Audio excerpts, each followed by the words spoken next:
Hey guys, and welcome to the Working Money channel. Michael Branch here on Twitter posting this. Despite losses from the bear market, pension funds across North America are remaining bullish on crypto. So that's great news. This was originally reported by the Wall Street Journal, but the article continues by saying, however, depressed market conditions of 2022 have made pension fund managers consider whether to double down on their crypto investment or walk away. So they are bullish. Nevertheless, they are, second guessing where to invest the next lot of money. One pension fund for Houston-based firefighters put $25 million into Bitcoin and Ether last October, but lost more than half of the value due to the bear market. Still, leadership in the $5 billion Houston fund understood the nature of their investment. Volatility and large swings are expected. Now, they said they invested in October, which would bring us in and around here at some point, so near Bitcoin's all-time high.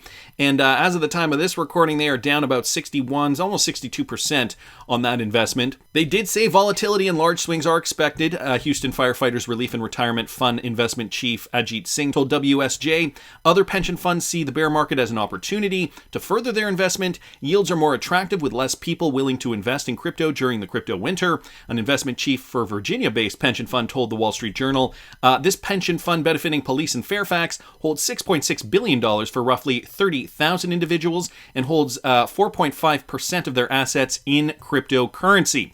So these guys, despite maybe perhaps making a wrong turn on the investment, buying when Bitcoin was high, they're down 61%, give or take, but they're realizing it's the volatility that's going to make you money and the long-term plans, those long-term gains. And this is why I'm saying, guys, this now is a great opportunity to get into your crypto position. If you still have not diversified, maybe you got in 2020 or 2021 and you weren't too happy, maybe because your coins didn't meet their targets, and you're thinking to yourself, I'm down on my investment. What's the best thing to do now? Well, cost averaging down in a bear market, this is, the best we can do at this moment in time. Find those projects that solve problems. Find those projects that have value. In this morning's video, I talked a little bit about what investors are likely going to do as per Kevin O'Leary and Raul Powell, two prominent investors, not just in the cryptocurrency market, but in markets in general. So these guys had some interesting insight on what their clients are doing. And if you guys didn't catch this morning's video, I will link it up here in the top right-hand corner,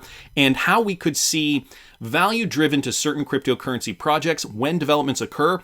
And they use the Ethereum merge as an example. Anyway, an interesting video if you guys didn't catch that. It's good to see, though, that these usually pensions are fairly conservative, that these guys are going full in despite the bear market, realizing, hey, look, this is a great opportunity, leverage the cash, make more money off this. So the general sentiment, they are remaining bullish on crypto. Wanted to thank Michael for posting that. And James K. Filan here giving us the latest update on the Ripple SEC case in a text order only. Judge Netburn granted the Ripple defendants motion to serve 2 subpoenas to authenticate videos of 7 SEC officials' public remarks and ignored the SEC's claim that defendants were trying to reopen fact discovery. So the judge guy, Sarah Netburn, she just granted this yesterday on Sunday, order granting 583 letter motion for leave to serve 2 non-party subpoenas, hereby ordered by Magistrate Judge Sarah Netburn by text order only. And the XRP community obviously weighing in on this. Ashley Prosper posting, Hinman documents not relevant, denied. Hinman docs protected by DPP, denied. Motion for reconsideration, denied. Hinman docs protected by attorney-client privilege, denied. Motion to exclude amici, denied. Exempt to reopen discovery, denied. XRP is a security, denied. Case dismissed. I mean, that's wishful thinking. I hope it goes that way, Ashley. Keith Morrison saying, do you think there will be a part 2 of this order? If she has ignored the SEC's request to reopen discovery, does that give them any possibility to appeal? Ashley Prosper responding, that's the thing. The SEC didn't request to reopen discovery. They suggested Ripple was, which they weren't. So the SEC got ignored like a child on a temper tantrum. And so here's basically what's happened, okay? The fast facts here.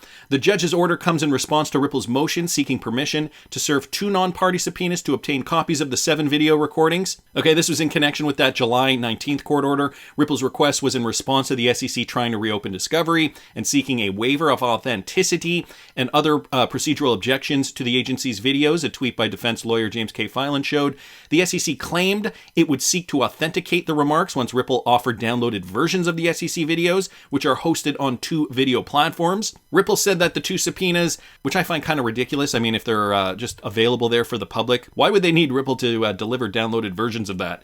Anyway, Ripple said that the two subpoenas it looked to serve are not a reopening of discovery and pose no timeliness issues. Judge Netburn ignored the SEC's claim that defendants were trying to reopen fact discovery, Filan wrote in the tweet. And then these last 2 points just giving us context for the SEC lawsuit, which I'm sure all of you guys know about by now. Moon Lambo posting, "This is great, but also hilarious, because the videos in question are public and online for everyone currently, yes." So, again, they're online. I don't get why the SEC can't just, surf over to the website and watch the videos. Stream them live. But if you think about it, the judge issuing the order on a Sunday means she's pretty pissed off at the SEC. This coming from Bob XRP.com. Moon Lambo agreeing down here saying, "Sunday orders are rare in this lawsuit. Your point is very valid.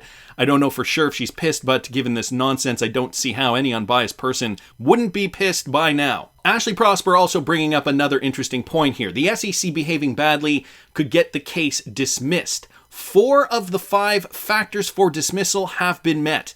And Judge Netburn, using the term unfaithful allegiance to the law, which means bad faith, is another check in the dismissal box. Unlikely, but something to consider. So, another question that Ashley Prosper brings up here, or another point rather, she does say it's unlikely, but something to consider for sure. The public's interest in expeditious resolution of litigation, okay? They have failed to meet that requirement. Number 2, the court's need to manage its dockets. Failed on that point as well. Number 3, the risk of prejudice to the party seeking sanctions. Failed. Number 4, the public policy favoring disposition of cases on their merits. Failed. The only thing that they have not failed on yet, the availability of less drastic sanctions. So, Ashley Prosper again bringing this up. This is these are terms for dismissal. For a dismissal to be proper, the conduct to be sanctioned must be due to willfulness, fault, or bad faith. And Judge Netburn, as Ashley mentioned here, unfaithful allegiance to the law, which essentially does mean bad faith, affirming dismissal of defendant's counterclaim under court's intent power for concealing documents and violating court's discovery order. Now, it's not to say that it is going to happen, but it is certainly a possibility. Anders down here on Twitter saying, that's a great point. Perhaps that's why Judge Netburn recently called out the SEC for its tactics, or could it be a tactic by the SEC even to get it dismissed? Mark Lewis down here saying, I think they are just showing sheer disrespect for the court because they don't care what the judges think. Ashley Prosper responding, or to get the case dismissed, there are benefits for the SEC in that move concerning the rest of the crypto market. They can't withdraw from the case, but they can get it dismissed if they behave badly enough. So, could this be a tactic by the SEC to get the case dismissed? Because now they're realizing, look, we've got bigger fish to fry. We want to focus on these exchanges now in the United States. So, we're kind of tired with this case. We screwed it up. Obviously, we're not going to win it. Could this be, in fact, a ploy? It's a possibility. I mean, it doesn't hurt to speculate. Maybe, maybe not, she says. If the case is dismissed and the SEC doesn't appeal because that's what it wants, the matter becomes res judicatur, a matter decided. At least that's what I think. Happy to be corrected if I'm wrong about that. Interesting perspective here from Ashley Prosper, and a great tweet thread here. Wanted to thank Ashley, of course, for posting that. Switching gears a little bit, guys, to the ecosystem, DJ Peter Vass posting this article. Now, this is from Boris Algorand, okay, head of DeFi markets at Ripple Labs. He said a killer app for customers is what will be required to advance the decentralized finance industry, or the DeFi industry, to a point where it attracts a wider audience. The statements by Algorand were made on Tuesday at a blockchain futurist conference. He explained it this way: for a typical user, explaining to your mother how to go out and stake on Eve or Ethereum is a process. She wants to produce that yield, but doesn't know how to make use of the MetaMask. She wants to conduct business, but she is unsure how. Algorand says that they think institutional adoption is where it's heading, and the institutions are what will make it possible for consumers to use that killer app or to really elevate crypto and DeFi to the next level. So this Ripple employee realizing, okay, DeFi's here. It's a really great thing, but we need that front-end app, right, for the end user to use. We need to streamline it, and we need to essentially make it easy for everyone to, for example, be able to stake ETH without a huge cumbersome process ahead of them. So similar comments were made by some of these other CEOs on the panel who said that despite not being familiar with TCP or IP or the Internet Protocol Suite, the average individual finally was able to embrace the web.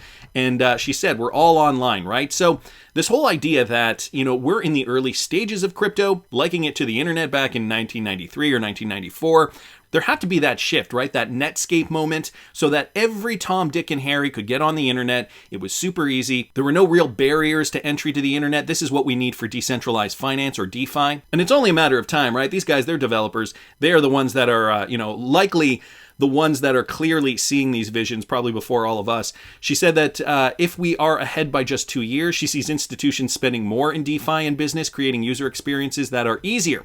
The Ripple CEO also explained how the DeFi and CeFi sectors will soon collaborate to offer users banking services. DeFi will eventually support and enhance CeFi. In the end, it doesn't matter if a deal takes place on a centralized exchange or a decentralized exchange. He simply demands the best execution. So an interesting perspective there from, Boris Allergan, the head of DeFi markets over there at Ripple Labs. So I wanted to thank DJ Peter Vass just for pointing that out. And the institutional adoption, guys, we're getting closer and closer to that timeline. The Block Biz here posting this. Okay, here's an excerpt from the ISO 20022 Swift article I mentioned this morning. Now, I did not see his morning tweet, but this is directly from the Swift article. The service will go live in August of 2022 on an opt-in basis and a mass bias by November of 2022. We've been hearing a lot about this date, okay? November 2022. This is when we will eventually see the ISO 20022 standard shift over. Customers eligible for the FinPlus pilot service were automatically provisioned in the testing service embedded in the inflow translation service. This subscription was made transparent to facilitate many-to-many CBPR plus industry testing. Okay, directly from Swift's website. This on the heels, guys, of this clip here from Lloyds Bank, brought to us by Nathan Price. ISO 20022 migration timeline, Swift equals CBPR plus, and that ultimately equals Ripple. So for Lloyds Bank, there's two key sets of dates. 2022, the Target 2 migration will go live when over one weekend we go from MT messages on the Friday to MX messages on the Monday. A big bang approach. And at the same time, the whole industry will begin the CBPR Plus migration from MT to MX, which is really key because that is when we have to start receiving ISO messages. Lloyds Bank will also start sending ISO messages at that time, although that's obviously optional as part of the SWIFT rules. The second date is the revised Bank of England CHAPS migration, which will now be in April 2023. This will mean that for 5 months, between November 2022 and April 2023, where the UK local infrastructure will truncate any enhanced data sent into the UK, a request will be sent out by all UK CHAPS participants to their FI clients not to send enhanced data to UK beneficiaries during this period. So that representative from Lloyds Bank setting out the timeline. November 2022, finally everybody needs to be onboarded by April 2023. And as Nathan Price points out, from ProgressSoft's website, financial payment system, okay, we have the CBPR Plus subset over here, ad hoc translator, the native CBPR ISO 20022 standard, Swift International Payment System, and right down here, they list some of the pros with that, aligns the financial institutions with the payment landscape's best practices, and facilitates seamless adoption of CBPR Plus guidelines, richness, and updates. It may also enable using different types of payment channels and services such as Visa Direct, Ripple, and MasterCard Send without impacting other systems. Boom goes the dynamite guy. So to his point here, Swift equals CBPR Plus, and Ripple will be an enabled part of this to help the seamless flow of messages and instant settlement. So, Peterson down here, being a little critical, ISO 20022 has nothing to do with Ripple or XRP. Big Champ also saying, you seriously cannot be that blind or bitter to public knowledge, especially in this day and age. I refuse to believe that. XR Opportunity saying, not trying to burst anyone's bubble here. Lloyds Bank and other big players are invested in Finality and Google. Finality tests synthetic CBDCs with NatWest. Santander ahead of their October launch. Well, Santander is a Ripple partner, and XRPP holders also just echoing that sentiment. And I mean, yeah, Lloyds Bank isn't Ripple enabled specifically. As you guys can see from this September 2019 article, they are adopting Komogo's blockchain-powered platform. But the bigger point, though, guys, is this gentleman here talking about the timeline. Bank of England CHAPS migration by April 2023, and how this is all starting in a couple of months, November 2022. Also, just wanted to point this out from the Block Business tweet. Down here, Anders, I think, clears it up quite nicely. Why do people actually think ISO 20022 going live means anything about these cryptos just because they are ISO compliant? And Anders L, he just states here, it's not directly related to crypto, but you need interoperability amongst messaging, as well as it being fast, not requiring manual intervention, etc., to really reap the benefits with instant settlement that you can get with crypto. And so this is all part of the process, guys. RippleNet integration, the CBPR Plus subset being integrated into the SWIFT system, some of the pros as outlined by ProgressSoft down here, stating clearly that different payment channels such as Visa Direct, Ripple, and MasterCard Send will be available without impacting their systems. Certainly a move in the right direction, but that's just my opinion. I want to hear what you guys think. Please subscribe to the channel if you haven't already. Like the video if you like the content I'm providing. I always love hearing your comments. See you in the next one, guys.